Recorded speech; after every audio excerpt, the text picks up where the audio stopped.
Amulets and talismans are very useful magical tools, but they need to be properly charged. In this video, we're going to learn 3 easy ways to charge them effectively. Do you want to learn actual magic?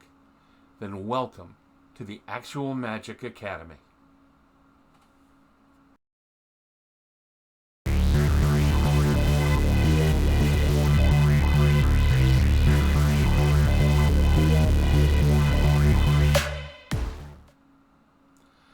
Welcome to the Actual Magic Academy. My name is Sterling. If this is your first time here, I'm glad you stopped by. If you've been here before, welcome back. This is where we teach and discuss actual magic, not parlor tricks. If this interests you, come on along and be a part of the family. Maybe even like the video and subscribe to the channel. It costs you nothing and it really does help us out.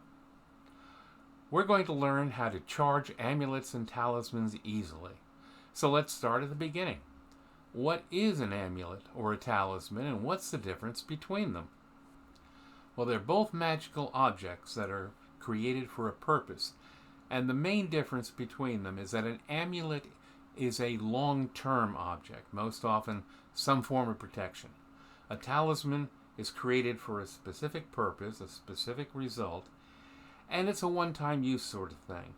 Often it's destroyed in the casting for that purpose, and the materials of a talisman are chosen with that in mind, something such as parchment or other material capable of being burned.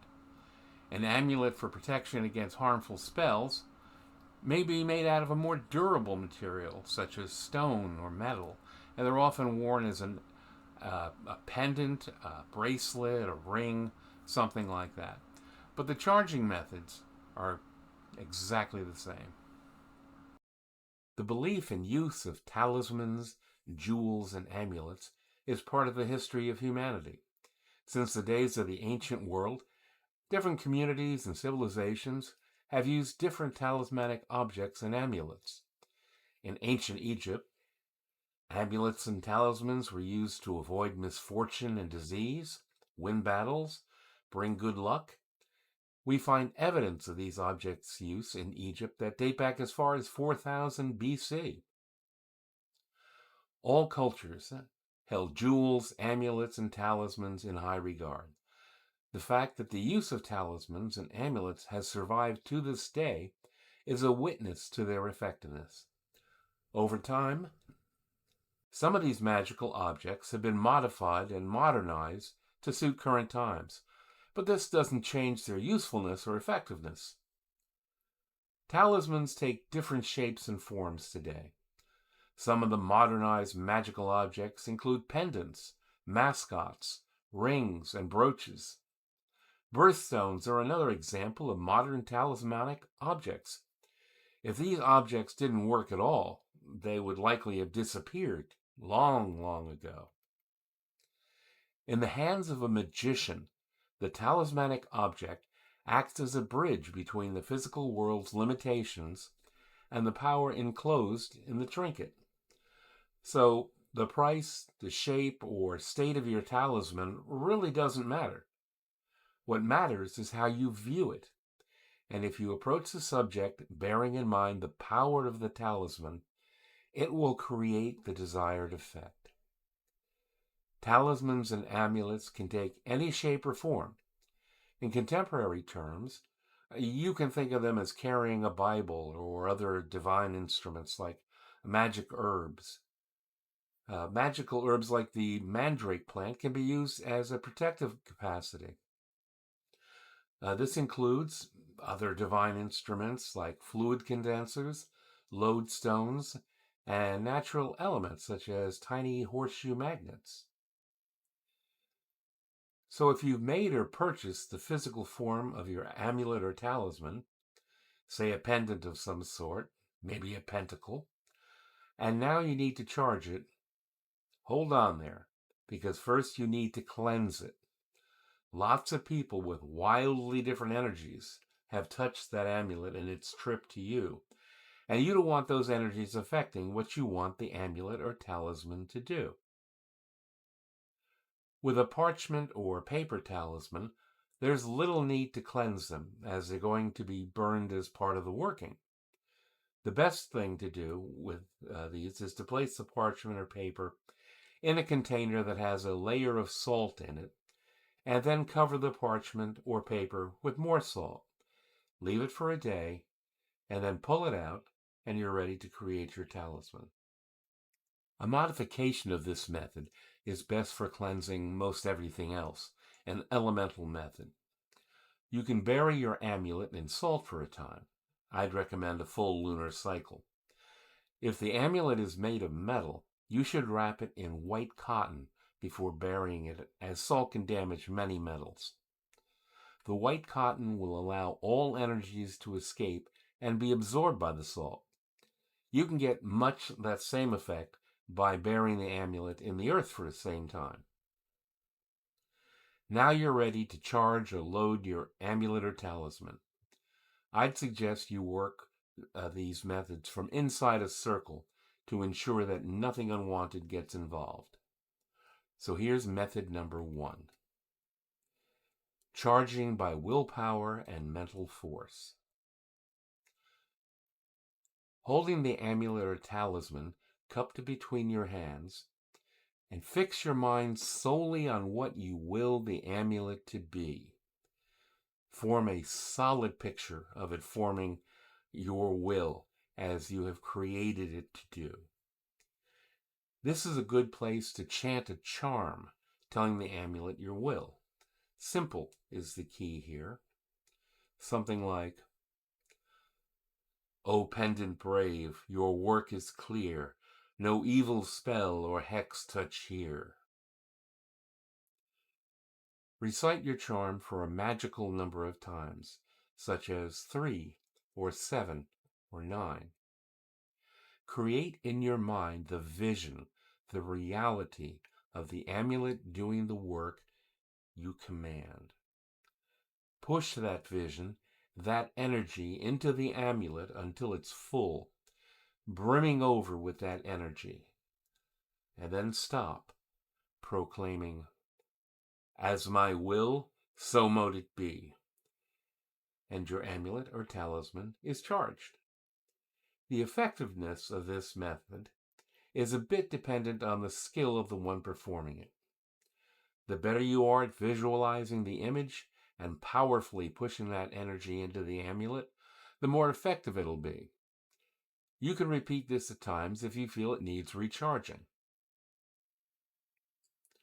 Method number 2, element charging. In this method, we're going to load our amulet or talisman with the energy of the element most closely aligned with the purpose of that amulet. For instance, if you're creating an amulet for money, you'd want to use earth energy. Whereas if you were creating a talisman to help you in studying for an exam, you'd use air energy, and so on. Place your altar in the direction of the element you're going to evoke. North for earth, east for air, south for fire, and west for water. And place objects upon it that call to that element. A cup of water for earth, a lit candle for fire, a stone for earth, or a fan or feather for air works well. Use the colors of the element as well. Anything to make it more of that element. Place the amulet to be charged on the altar and stand facing the element's direction and take a few deep, slow breaths, relaxing and stilling your mind. And then draw the invoking pentagram of the element in front of you. Fill your pentagram with the color of the element and call to it. Hail, O element of earth, air, fire, or water, whichever the case may be. I summon thee to charge this work of magic and fill it with the energy to perform my will. My will is that, and state what you want the element to do. Be very clear. In this command, you need to be forceful and commanding. Visualize the element of the energy filling the amulet to absolute fullness. And when that it has, state, "As my will, so mote it be." Having done this, you now want to release the element and thank it for its aid. It's just a polite thing to do. So draw a banishing pentagram of the element you called up and say, "Hail, O element of earth, air, fire, or water. I release you now to return to your realm, and I thank you for your aid in this work. Farewell, and may there always be peace between us." Your amulet or talisman is charged, and your work is done. Method 3 is charging by color. This is similar to element charging, but it uses colors to charge your amulet. This allows you to be a bit more exacting and precise in the energy you want in your amulet or talisman. First, you must decide what color you're going to use. What color most closely aligns with the use of your amulet or talisman. So let's go over the colors. First, we have red. Red is passion, energy, power, strength, courage, achievement, vigor, lust, health, aggression. Be careful if you try to use red for health or particularly for healing. Red's energy is very intense and can be too much at sometimes, particularly if you're trying to do something for someone who's ill. Next is orange. Orange is attraction, motivation, mental energy, clear thinking, harmony, expansion, happiness, encouragement, and adaptability. Orange is often used in conjunction with light blue to promote harmony and peace in the home. Very, very good at that. Yellow. Yellow is communications, mental clarity, cooperation, charm, friendship, business, success, persuasion, and in some types of healing, it's very good.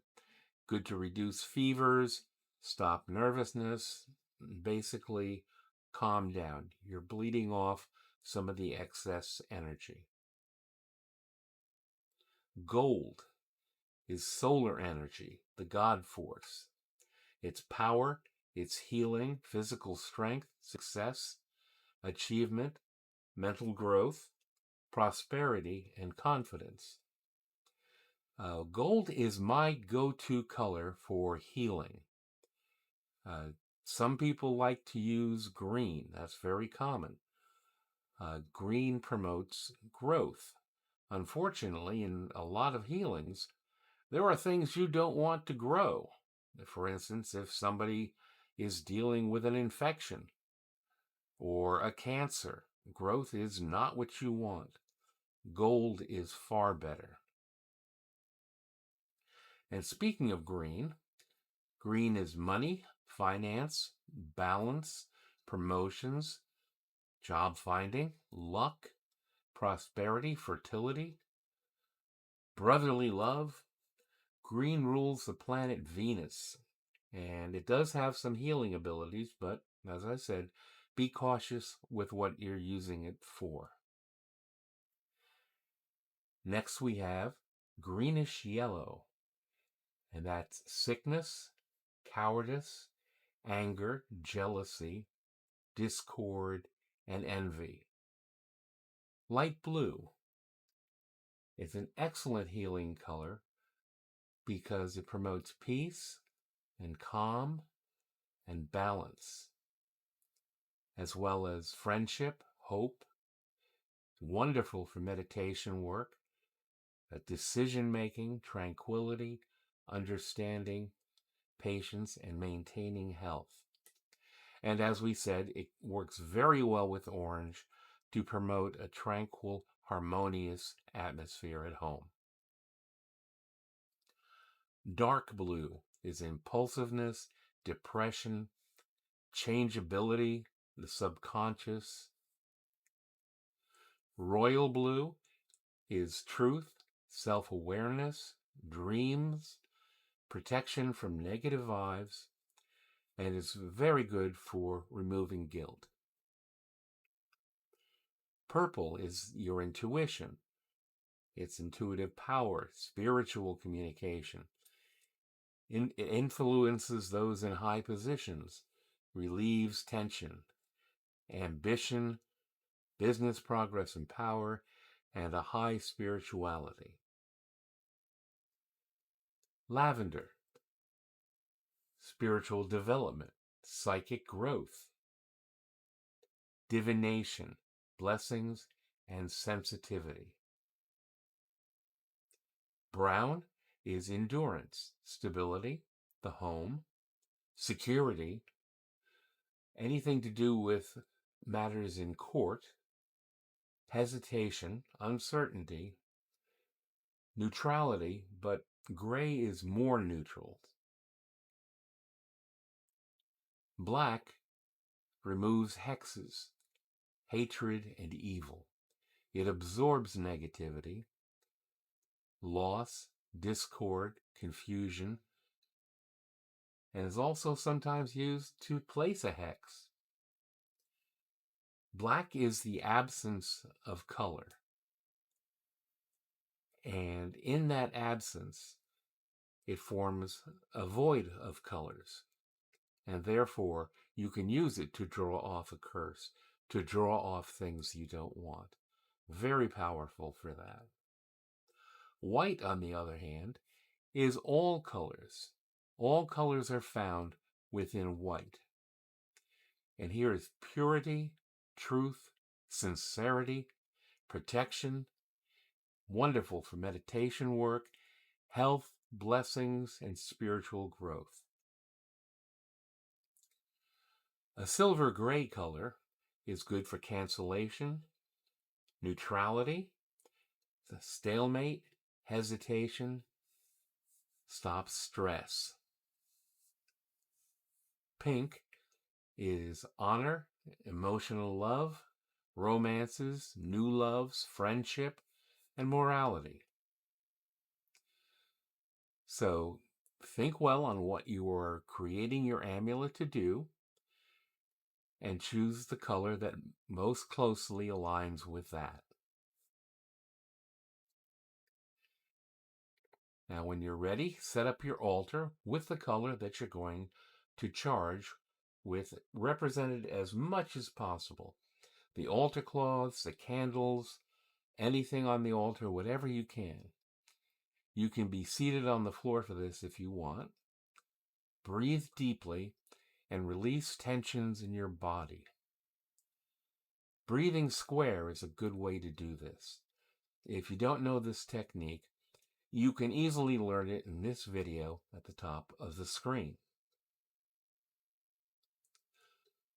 Once you're relaxed, grounded, and centered, visualize a ray of pure white light coming down from infinity and forming a sphere of pure white light above your altar. See it filled with a white radiance, powerful and swirling. Now call out to the sphere, asking for a beam of the color you're working with to emerge and touch your amulet. Chant a charm to it, clearly stating what you want it to do, while visualizing exactly what it is you want the amulet to do. For instance, light of blue, so pale, so right, grant your power this darkling night. Light of peace and tranquility, charge this work, so mote it be. Repeat this for a magically significant number of times, 3 times or 7 or 9, or until you feel that the light has completely filled the amulet or talisman to its maximum capacity. Then release the ray of colored light and see it return into the white sphere. And then the sphere dissolve back into the ray of white light, and the ray return to infinity once again. Your work is done, and the amulet or talisman is fully charged.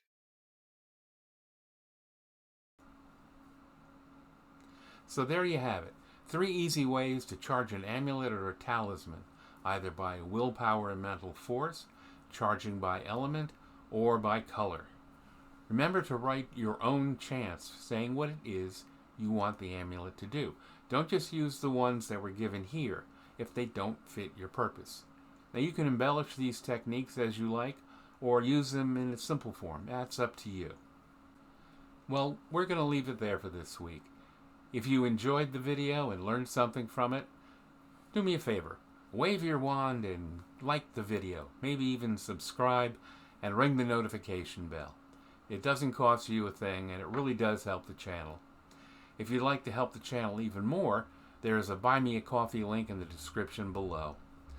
Be sure to leave your thoughts, ideas, questions, and requests for future videos in the comments below.